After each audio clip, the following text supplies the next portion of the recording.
In the light off history ইতিহাসের আলো YouTube চ্যানেলে সবাইকে শুভেচ্ছা জানিয়ে শুরু করছি।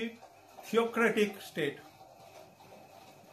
Theocratic state in the light off history ইতিহাসের আলো ইউটিউব চ্যানেলে তোমরা আজকের উপস্থাপনাতে পাচ্ছ দ্বিতীয় সেমিস্টারের অংশ ধর্মাশ্রয়ী রাষ্ট্র। আমাদের এই যে থিওক্রেটিক শব্দটা, সেই শব্দটা গ্রিক শব্দ থিওস থেকে এসেছে। থিওস শব্দের মানে হচ্ছে দেবদেবী। আমরা জানি যে আমাদের ইসলাম ধর্মে দেবদেবীর কোনো স্থান নেই, তাহলে কেন এখানে থিওক্রেটিক শব্দটা হচ্ছে? আমাদের মনে রাখতে হবে যে জিয়াউদ্দিন বারনির লেখাতে আমরা দেখতে পাচ্ছি সেখানে উলেমা তাদের ভূমিকা ছিল।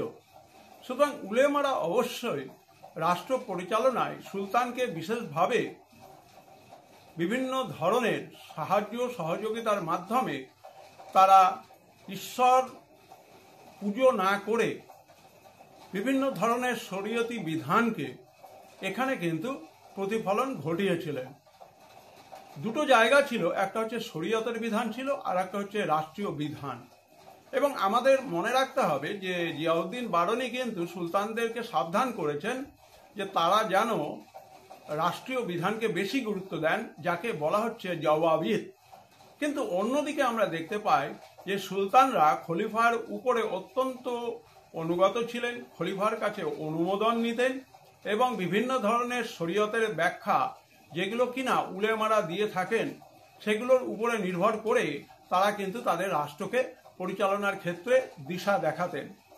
এখন যে আমাদের মনে রাখতে হবে যে ধর্মাশ্রয়ী রাষ্ট্র বা থিওক্রেটিক স্টেট, সেখানে অদৃশ্য ঈশ্বর হলেন সকল শক্তির উৎস এবং চূড়ান্ত সার্বভৌম ক্ষমতার অধিকারী। ঈশ্বরের নির্দেশই হচ্ছে রাষ্ট্রের আইন।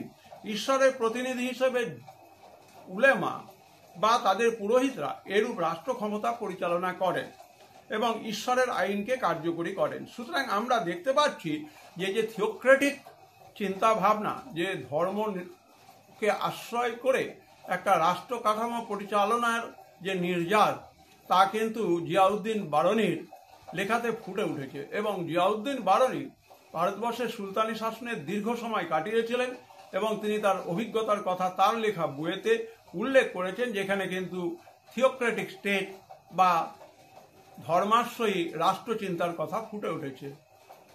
চ্যানেলটিকে তোমরা সাবস্ক্রাইব করো, যাতে করে তোমরা এই ভিডিওগুলোর আপডেট সহজেই পেতে পারো।